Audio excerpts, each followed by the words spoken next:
Hey everyone, and welcome to another episode of Biking with Campbell.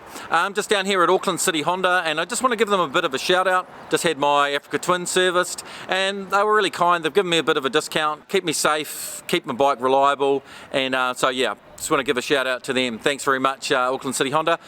So if you are in the market for a new or used Honda, or you need a service or some accessories, come down and show them some love. Alright, let's get on with the show. I need to go fast, oh so fast, faster than the rest, I need to go fast, oh so fast, like lightning, oh yeah.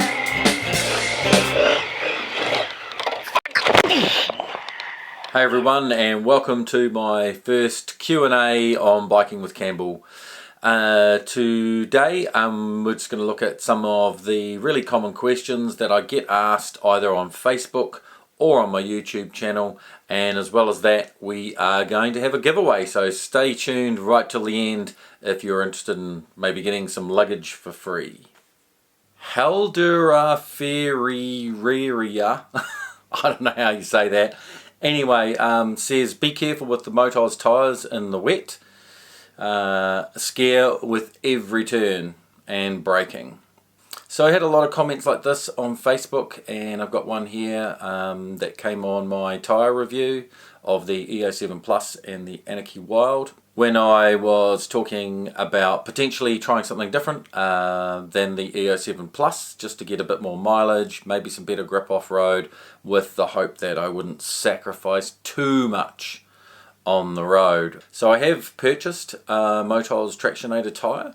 I purchased a Rally Z, but I did actually have the Adventure on my rear wheel for a little bit because it was accidentally fitted, and I found that on my Africa Twin you could spin that up very easily in the dry. Now, to put that in perspective, my Africa Twin only puts out about 94 horsepower at the crank, so I don't know what that is at the back wheel, 80 something horsepower. So that's not a lot to be spinning it up on wet roads.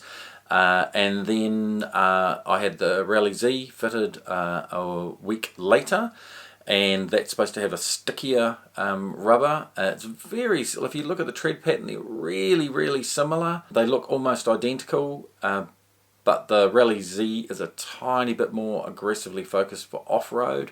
And I just thought with the sticky rubber, perhaps it would stick a little better than the Adventure does.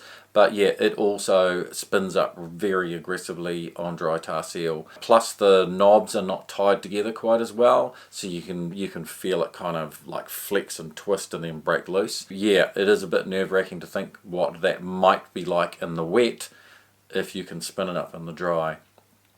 It is actually a lot better on gravel roads.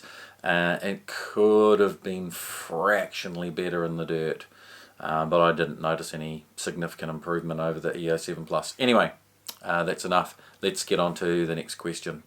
Next question. My Linux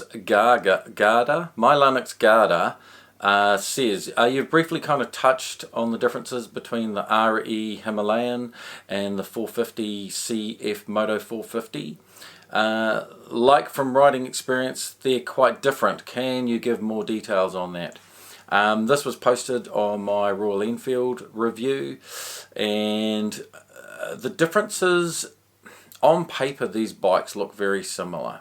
They have similar weight, they have similar ground clearance, similar suspension travel, similar power output, similar seat heights. I think the Royal Enfield's maybe a touch taller. Similar price. They're used for similar things. They're going to be for people who are learners wanting to get into adventure bike riding, or just learners who want a new bike and like the adventure style. They would both be great for advanced riders who just want something a bit smaller and easier that can take them into deeper, harder stuff. Maybe for older people like me who are starting to think, oh, maybe an Africa Twin's a little bit too heavy, should I get something smaller? But from a riding perspective, even though they seem to have similar stats and occupy a similar place in the market, they are radically different to ride. I would describe the riding experience on the Himalayan 450 as being basically as close to a scrambler as you can get. The riding position feels like a scrambler. I mean, I think that thing would look like a fantastic scrambler if you put a brown pleated sort of one-piece type sort of seat on it that looked a little bit flatter from the way the standard seat looks, and you put a high exhaust on it. I think, yeah, you could really scrambler that bike up with like a few minor touches and then have not only a great small adventure bike, but a real cool looking scrambler. But anyway, so that riding experience, I would say, is somewhere between like a scrambler and it just feels like a really sophisticated, advanced, slightly heavier DR650. It's got better suspension than DR650. The engine's a little nicer. The suspension's way better. It's much nicer on the road than the DR650. I imagine it wouldn't be quite as good off-road. Like, yeah, it's going to meet its limitations a bit more. It's not, an enduro bike like the DR650 was when it came out 30-something, 40-something years ago. Now, the CFMoto 450 MT, on the other hand, the riding experience on that is, it feels like some people have described it as like a small T7, Yamaha T7. I can't make that comparison because I haven't really ridden the T7. I liken it to a very small Africa Twin that's carrying its weight really low, more manageable, lower seat height, all of those sorts of things. So I think that's the difference between them. The riding experience is hugely different. The Himalayan's motor is really punchy. It's kind of got that nice sort of punchy single sort of feel to it. And that's kind of through the mid-range, not quite so good in the bottom as the CFMoto is. And it's not quite as smooth at the top end. The CFMoto is a bit more linear in its power, and interestingly is willing to lug down low a lot more than the Himalayan seats seem to. So anyway, that's my thoughts on that. Let's move on to the next question. Martin Smith 5723 says he's a brand new 60-year-old Kiwi rider who's just passed his learner's test on a borrowed 125. As a first bike, would you recommend this or a second-hand CB500X? Will ride mainly commute and on-road, 300k road trips at least initially. Would like to learn off-road too, but would be light stuff. Thanks. I think this is a really good question. The CBX or the CB500X is not something that seems to have jumped into this conversation much with the Himalayan and the CFMoto. But potentially I think it should. Obviously it's quite a different bike. Now the CB500X I think would be a great bike, a second-hand one. It's going to be kind of in the same sort of price range. You might even get one a little bit cheaper. It's a Honda, should do lots of mileage. The engine's a very low stress motor, probably go forever. And you might even find one with some cool aftermarket accessories on it. So I think a CB500X could be a good thing to try, but it's not going to take you off-road like the Himalayan 450 or the CFMoto 450 MT is going to. Those bikes have got a much greater envelope than the CB500X as far as sort of going far off-road. Now, as you say, Martin, you are not intending on doing that. You just want to dab your foot in, and so I think the Honda's probably going to be just as good for your needs. Can't imagine it's going to be any worse on a gravel road. Probably just as good, probably slightly better on the road, probably slightly more comfortable, a bit more relaxed. So yeah, I think that is definitely a viable option for you, or anybody else who's sort of got this conundrum of, oh, should I get a brand new CFMoto 450 MT or a Himalayan, or should I get something like the CB500X? I think they've got the same kind of weight, they've got the same kind of horsepower. I think the CB500X has got way less ground clearance, way less suspension travel. It's not really designed as a hardcore kind of aggressive adventure bike. It's sort of for kind of actually the things that most of us do, which is, mostly road riding, some gravel roads.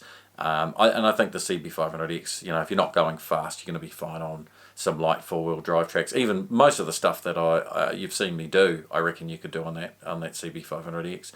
It'll be a good thing to try, actually. I should ride one soon, and then I can really tell you guys what that riding experience is like, one thing compared to the other. Anyway, next question. Okay, JE7647 says he's tempted with one of these. Do they go easy on the motorway? He's talking about the CFMoto 450MT here. He's got a SM400, fastest isn't for me easily on the motorway. In other words, I guess he's, is that a Suzuki SM400 he's got? And, oh, he's a shore boy. I'm not, he says shore boy too, laugh out loud. I'm not a shore boy, I'm a Westie, but that's okay. I always say shore boys are Westies with more money. I don't know if that's still true today, but was when I grew up. He says, always going with my 16 kilowatt 50 kilo e-bike for errands around the shore, though they pull me over if I try to cross the bridge. Yeah, well, it's not registered, and I don't know how fast that thing is. But anyway, so coming back to your original question of the CFMoto, this goes well with another question that I was asked. Like someone pointed out, they're like, oh, it's going to be no good on the highways and stuff. The thing's absolutely screaming at 100 kilometers an hour, and I think they were from America. So yeah, that is a kind of a concern over there, because when you are traveling on the interstates, you can easily be going 80 miles an hour, and I think long periods of time at 80 miles per hour would totally be doable on the CFMoto 450MT, but probably not all that nice. For New Zealand, where you're travelling at kind of, somewhere between 90 k's and 110 k's most of the time, I think the CFMoto is going to be fine. I think I said it was revving at approximately 6,000 k's, about 6,000 RPM when you're doing 100 kilometers an hour. And if that sounds like a lot, but if you look at where the red line is, which I think is like 13,000 RPM, I'll put the figures and stuff up here. I'll look it up again and check it out. But yeah, like if you look at it from that point of view, it's kind of like sitting in the middle of its rev range. So it's going to do 6,000 k's all day long. It's a small bike. It's designed to rev quite high. And so, yeah, it's not something that would concern me if you're mostly travelling around that 100k per hour zone most of the time. So maybe, very fast riding, on some of those big highways in Europe and some of the big interstates in America might be a little bit of a stretch, but just stay off the highways. They're boring anyway. Just take the back roads. Much better.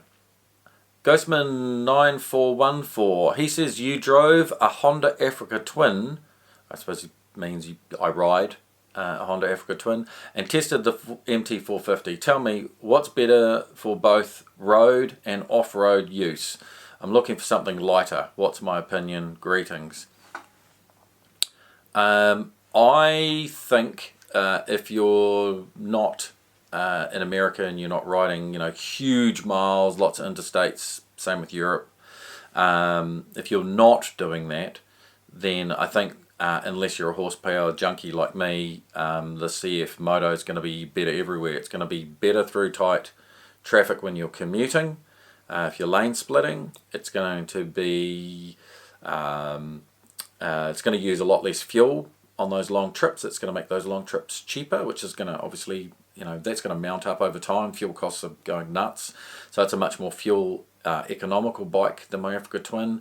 You are definitely going to be able to ride the CFMoto a lot further off-road, and also the Royal Enfield Himalayan, because they're just much smaller, more manageable. You're going to be a bit more confident to push them a little bit further, through that deep muddy puddle, or up that sort of, you're going to be willing to go down a steep incline because you're going to feel more confident that you can get back up. So I think those smaller bikes are going to be better everywhere. It's just ego gets in the way for me. I like trying to hustle a big bike around, and I'm still maybe just young enough that if I keep developing my skills, I can kind of push through like some of this more tricky stuff, and yeah, do that kind of stuff on my Africa Twin. And so I'm not quite ready to downsize yet. In fact, I have been considering upsizing to something like 1290 KTM, because if I'm going to get a big powerful bike, this is probably the last point in my life where I could get one and still enjoy it and see the point of it. I think give it another 10 years and I'll definitely be on smaller bikes. Yeah, does that answer that question? I think it does.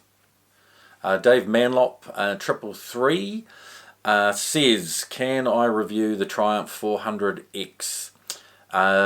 Short answer is no, I can't. I really made the importer really angry when I did that Touareg 660 review. Go and check that video out and give it some love if you want to have a laugh at one of my early on tests where maybe I was just a little bit too brutally honest.